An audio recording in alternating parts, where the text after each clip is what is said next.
I'm guessing you all live in a house, but did you know that it takes about 44 trees to make a 2,600 square foot home?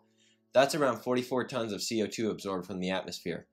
Logging is a huge issue, so we have decided to investigate how sustainable it is and how it affects the environment. How does logging affect the food web?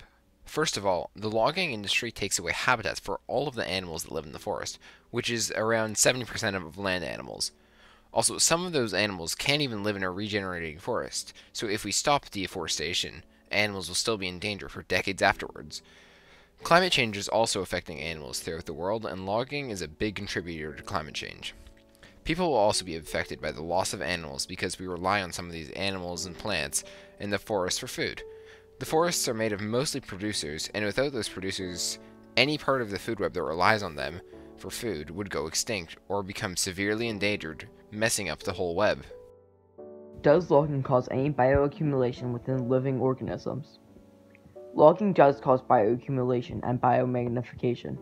This happens because the tools used to cut down the trees put pollution in the air, which eventually comes down as rain and ends up in the ocean by the water cycle. Does logging interfere with the sun's role in photosynthesis? Yes. Without as many trees, it will cause a decline in photosynthetic activity. This will result in the atmosphere retaining a higher level of carbon dioxide.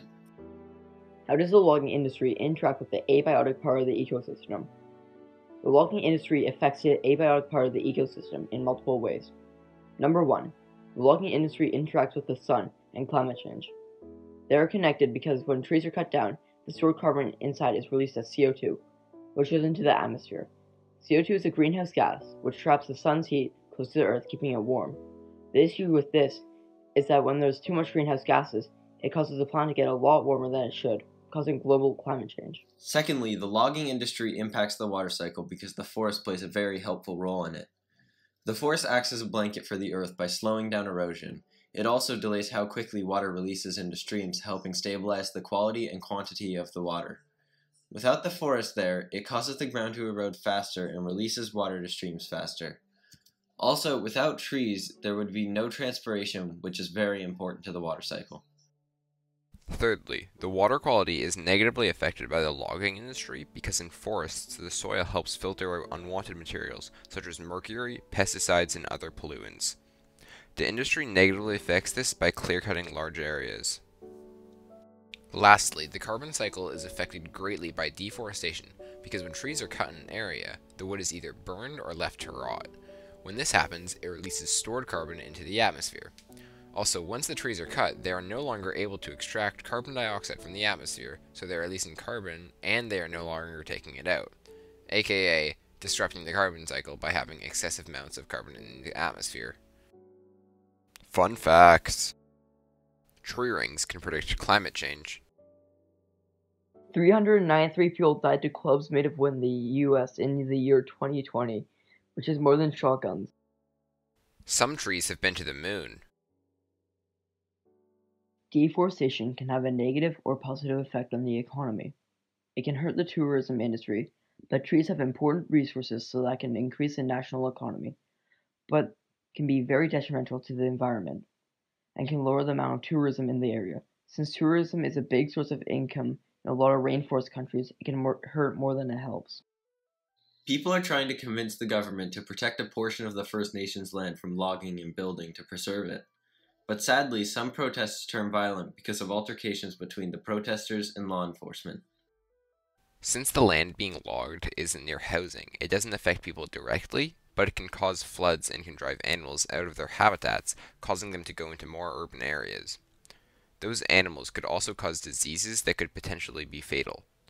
Logging can also cause more effects that affect the entire world, such as climate change.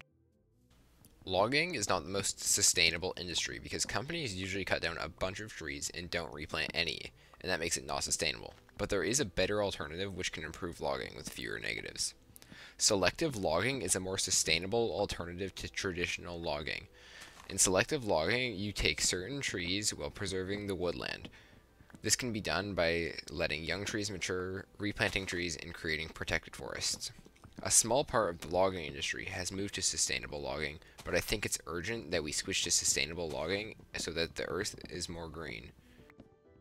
Sustainable logging is clearer than normal logging because instead of cutting down a bunch of trees and then leaving them, you cut down certain trees, and then you also have to plant trees to make up for the trees that you cut down. Sustainable logging is already in effect and is being practiced by loggers around the world, but there's a few barriers such as the speed, making normal logging much more efficient and making more money because you are getting more trees per hour. Sustainable logging isn't totally green, with trees taking time to grow back, and it's not going to make everything better, but it's going to help this situation and make the world a better place. In conclusion, we've come to the consensus that logging is not a sustainable industry, but that there are better ways to log and get wood from the forests. Due to its effects on wildlife and the environment, we think we should move to sustainable logging in the near future to slow the negative effects it has. 100 people die to falling trees every year in the US. You have a 1 in 10 million chance to die to a tree. Trees can cry and screech when deprived of water.